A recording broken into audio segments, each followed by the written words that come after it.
Hello, everyone, and welcome to another Monday Motivation. I'm your host, Daniel Krakowski, joined, as always, by Goran Vazovic. How's it going, everybody?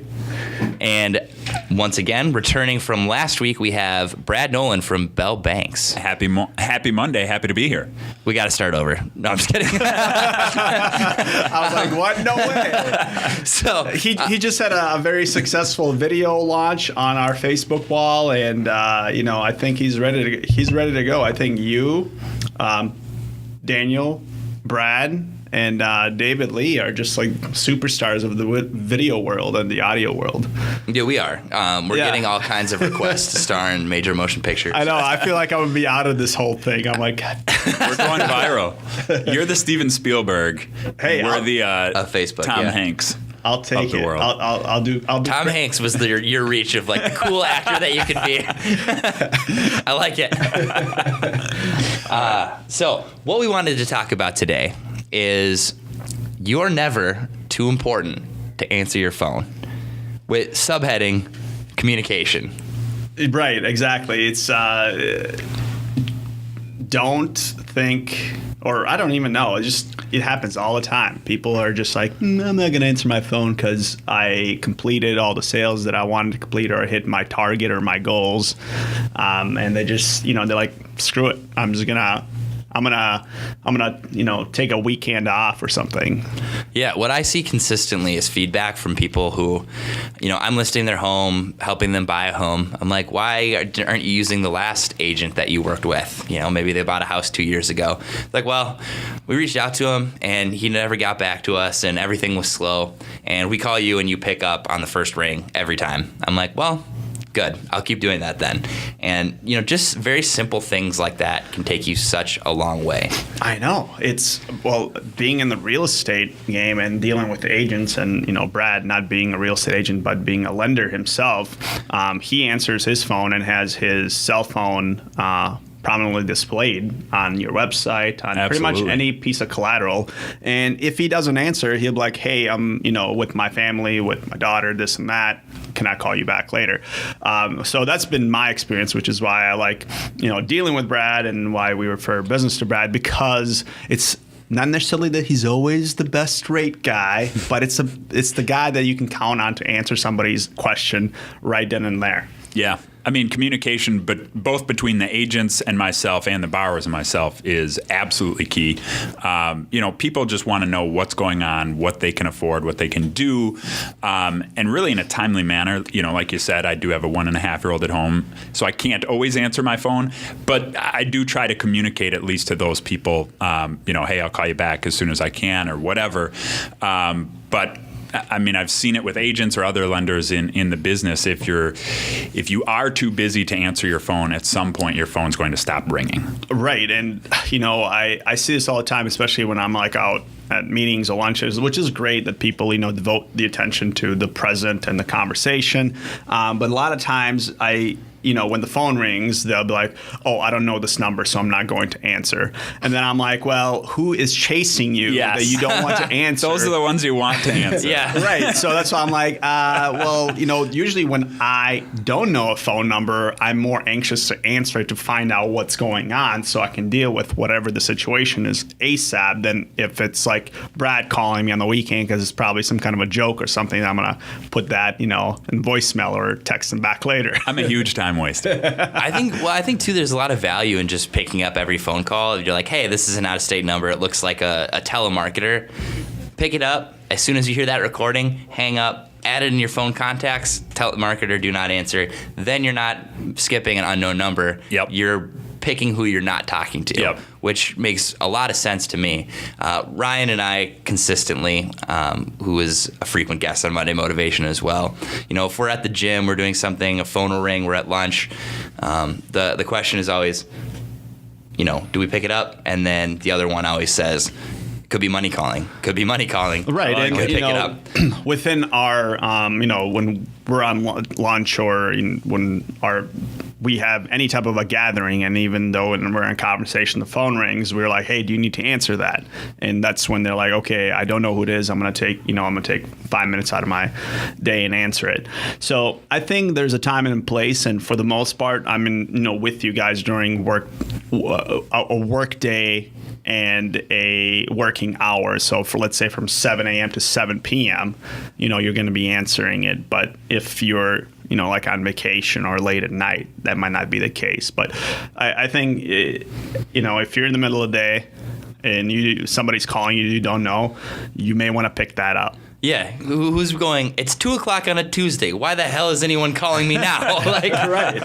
Obviously, you got to pick that up. Right. Yeah, I think it's huge and it's important. It's just so easy to reject a call or, not answer or say text you later or email you. But I still think that it's a big part of our business. And the reason why you're so successful, Daniel and Brad, is because of that, because you're on it. You want to see what's going on. And the funny thing that happens, and this happens to me, that my phone, I have my phone in the podcast room. Does it ring off the hook? No. It's because I already took care of the problems, took care of the issues. No one is needing of any information from me, so my phone's not blowing up. I already taken care of it. So I think it gives you a step up and a step ahead to whatever you're doing if you're actively, answering your phone, emails, etc. Yeah, I think another thing that I see on my end is a lot of people who, maybe I'll call them, leave a message, and they'll respond to my voicemail by sending me an email, right. Which is fine. I mean, it's still a touch. It's still a way to communicate. But with a new client, for instance, ringing in, I found it's just not the best way. I mean, you really want to establish that connection, build that rapport. It's pretty tough to do that over email. I mean, it's pretty tough to really get across that emotional side of kind of who you are and what you're trying to do via email. So I think we've mentioned that a little bit in the past. The big epiphany I had about how worthless email is for anything other than dealing with business you already have is when you're trying to speak with someone. I'll have a phone conversation with someone the first time I'm talking to them about their needs or whatever they're looking for. Usually 40 minutes we'll go back and forth. That's not an unheard of amount of time. Right. But I cannot get there's not a human in this world who will read an email for 40 minutes. No. If you write it that long. Like, you have to convey so much more. But that's a lot of information to try and convey. Yeah. And your ability to communicate and let them interject where they have questions makes the communication that much more efficient. Yeah. So in person and on the phone is so much more valuable.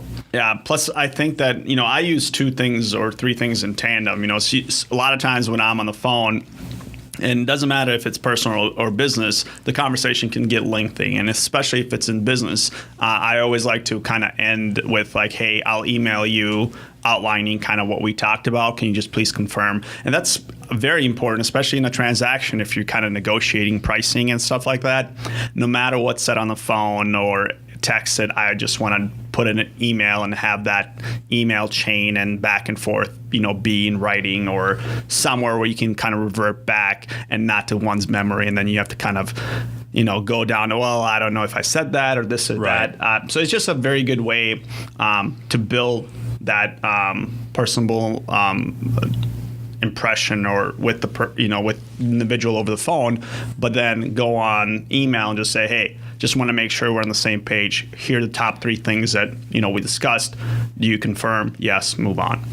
And I think everyone's heard the basics of owning and operating a business, where you teach your reception staff. I mean, how many rings? You've heard it, right? Yeah. How many rings can the phone have before they have to pick it up? I've heard 3. I've heard under 3, yeah. Pretty much under 3. 3 is the standard. Less is better, I think. But, I mean, 4 rings, if that's not very good, then not picking it up is infinitely worse. And if you're like me, when I call someone, number one, I put a huge valuation on my time. Yep. Because I don't have very much of it because I'm always trying to do something, create another opportunity. Oh, the phone's ringing. Gotta grab that? Go ahead. Just grab it. It's all good. Live on air. Take it. This is Daniel. Hey, John, how's it going? Excuse me. All right. We're not going to stop rolling. I think he's going to have to take that phone call because it's all about business. That's perfect. That was divine intervention. You know what? We did not plan this. I know a lot of people that are listening, they're like, oh, wow, these guys are planning for a phone call. But that was totally 100% unplanned, unscripted. Couldn't write it if we tried. Exactly. So, and he wouldn't have gotten out of the room if it wasn't important. So I'm glad he did. Yep. So anyways, I'm glad he answered that. It fit really well. Yeah. So how do you manage kind of as far as your time goes? And I think a lot of people, when even myself, when I'm doing something in the computer and then the phone rings, how do you decide what's more important, or how do you, not get interrupted and deal with one thing? So you don't. How do you respond to that? Well, similar to what you said about, me calling you on the weekend, it really depends on who's calling. If it's a number that I don't know, or if it's a number that I do know specific to a transaction that we're working on, or maybe potentially starting to work on, those are certainly the ones, the opportunities, usually that I'll answer. If it's something I'm working on at my computer, typically if I need to, I can just shoot a quick email. Hey, I got to take this, or I got to step into a quick meeting or whatever. But again, like you said, if somebody's reaching out to me, especially via phone, typically it's a new opportunity, new sale, new connection, new something. So I really try to prioritize those over anything else. And if it's you or a different agent, most agents or people in the industry really understand, hey, I'll get back to you as soon as I can, but I gotta chat with this client quickly.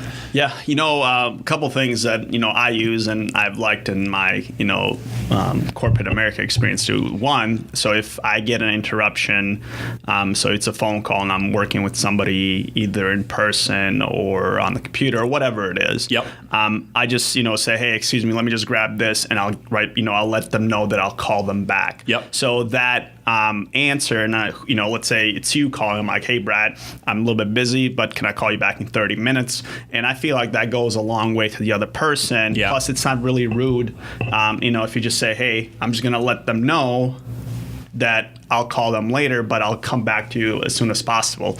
And that's something that I've learned many years ago when I used to work for T-Mobile, and working in a retail store, it was crucial to answer when a customer calls your store because they usually have an issue. But what happens most of the time in retail is the store is packed, right? Yep. So we had the ring policy. I believe it was 3 rings, and somebody has to pick up to answer and say, hey, what can I help you with? So a lot of times, or maybe not a lot of times, but some of the times, customers are like, hey, I'm right here, talk to me, don't pick up the phone, even though we just picked it up and said, hey, thank you for calling, we'll get back to you in 10 minutes, can you please hold, or whatnot. Yep.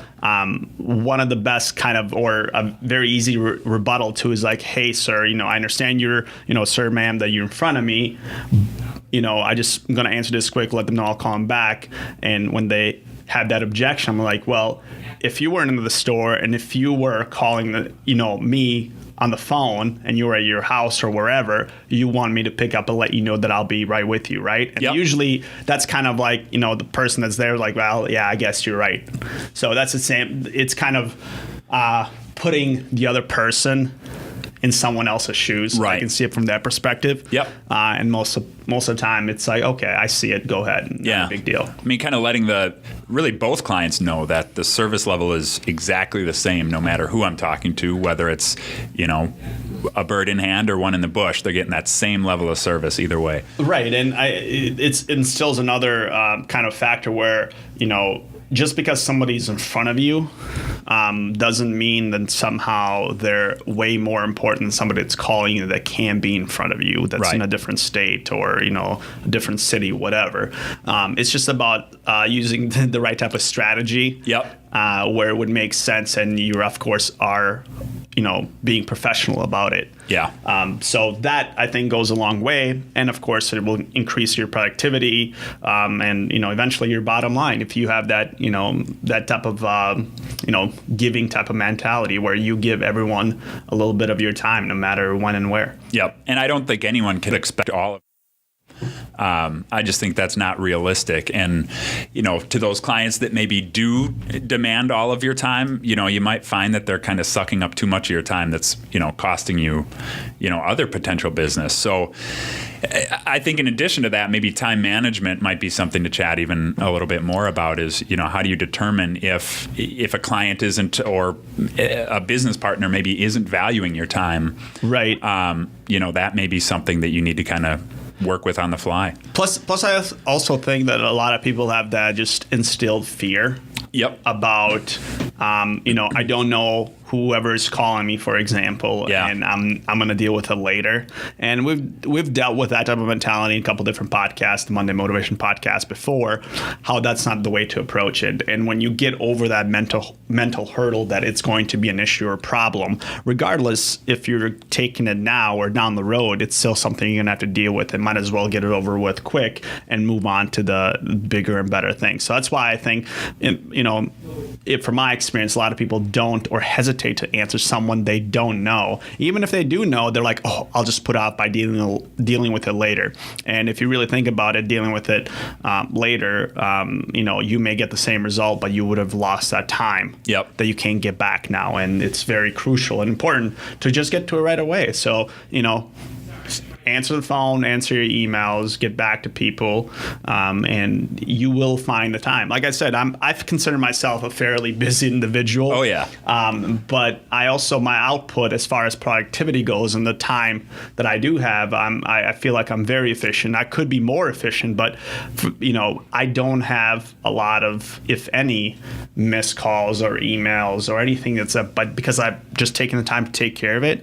But by doing that, I'm allotted more time to do other things. Yep. So just by being proactive versus reactive to any situation or any person, it's just allowing you to be, more efficient and better. And of course, it's good for your business. Yep. Yeah, I agree. And I'm certainly, not the most organized / efficient person when it comes to managing my day. But I do try my absolute best. And kind of everything we talked about is really just avoiding missed calls and just kind of communicating with people. And that's, I think, really the most things that clients can expect is, am I being communicated with, especially in real estate? If you're trying to buy a home, whether you're a first-time home buyer or this is your second, third, fourth home, stuff changes so much in the industry that you really, you kind of need to be in the loop with both your agent, your lender, if you're working with one, or whoever's involved with the transaction. So whether it's a new client with new business or just a current client who's maybe halfway done with the process or ready to close, you really need to communicate them, like I said earlier, to make sure that phone continues to ring. Because if that phone stops ringing, you got a problem. Right. You got a big problem. Yeah, there's not going to be any business if the phone does not ring. And really kind of starting to wrap this up, I don't think that you should ever be too big or too small to answer your phone. Right. And I think that I encounter a lot of people, I'm assuming by the impression that I get from my interaction with individuals that people just think they're too big to answer the phone, when in reality, a lot of people that I know that, from a success perspective that are big are the ones who are very responsive. Yep. Usually the ones that are kind of in the middle, that think they're somewhere they're not, are the ones who are not kind of exhibiting those values of being responsive and just taking the time to answer somebody. But again, I think everybody works at their pace, and I expect everyone to work at my pace, and when they're not, that grinds my gears. Crack the whip. And I just want to, call or email somebody repeatedly until I get their attention. And I've done that, and I've showed up, and I'm like, hey, what's up? What's going on? Yep. Whether or not you think that's kind of, rude or too straightforward. It's, that's just my personal style and preference on how I like to approach things and get things done, just because I look at the time as the most valuable asset that I'll never get back. So I always have that urgency to get a response ASAP. So everybody, we just had Daniel Krakowski roll back into the studio after his productive, unscripted phone call. So how did it go? Tell everybody so we can wrap it up. Yeah, so I'm working on a client acquisition with someone else. There was a minor hiccup that took place in lack of communication on our side. So just explained to him what was happening, what was going on. Said, hey, I take full responsibility for this problem. We're going to get it taken care of today. Nothing to worry about. We had a good resolution, and we'll be moving forward. Awesome. And how, I guess, relieved do you think that client was for you to just pick it up and say, hey, I'm here, whatever the issue is, I'm here to take care of it, versus if you just like, you know what, I'm just going to take care of it in 10 minutes. Who knows what could have developed in that client's head? Yeah, absolutely. I think him knowing just that he has that level of accessibility is extremely valuable, knowing that, we're not ignoring him, and we're definitely not ignoring the problem that he called about. For sure, 100%. I really think it's with that particular scenario, it's good to point out that communication and perfection are really two completely separate things, especially in real estate. Stuff, changes, accidents, unfortunately, do happen. Mm-hmm. But communication is really what solves those things, what relieves the client's anxieties or uncertainties. So really tying all this back together, communication is so important in real estate and in lending, and really probably any business. All professions. If you own a pool company and I want a pool and I call you and you don't pick up, I'm calling the next pool company every time. Yep. And, every time. You mentioned kind of, the perfection aspect. I think a lot of people, especially if there's an ongoing issue or ongoing whatever it is, yep. It's not just one and done, and sometimes you don't have any news. But I think as a customer myself and a client, I would just saying there's no news, but I'm working on it, the acknowledgement that I'm still here is something that people appreciate. So people that want everything to be done and have an answer will let a bunch of time slip by, and then you give kind of the other person the opportunity to think anything and everything. Yep. So if, let's say, you haven't heard on an offer you sent for, a couple days, just because you haven't heard and you don't have any new news doesn't mean that your client wouldn't appreciate a quick phone call or text message saying, hey, I haven't heard anything. I plan to follow up with the other agent or whatnot, this Even afternoon. Better, I followed up with the other agent. They don't have an answer for me. I left a message. Right. So, and even, again, even though it's nothing, like concrete, the fact that you did that will just go a long way. It'll be tremendous value for you and your client. No doubt. And that's, specific to your point earlier about your phone not ringing, because you're kind of ahead of the game, like you said. That's one way to really ensure that your current clients who are active in the process aren't going to be calling you throughout the process, because you're being proactive. You're updating them before it's even a question in their head, to the point where they would call you and say, hey, Goran, what's going on?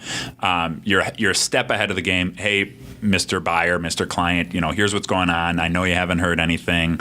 I'm working on it. So that way they're not, blowing up your phone, like you said, when we're doing this podcast or whatever, saying, right, Goran, what's going on?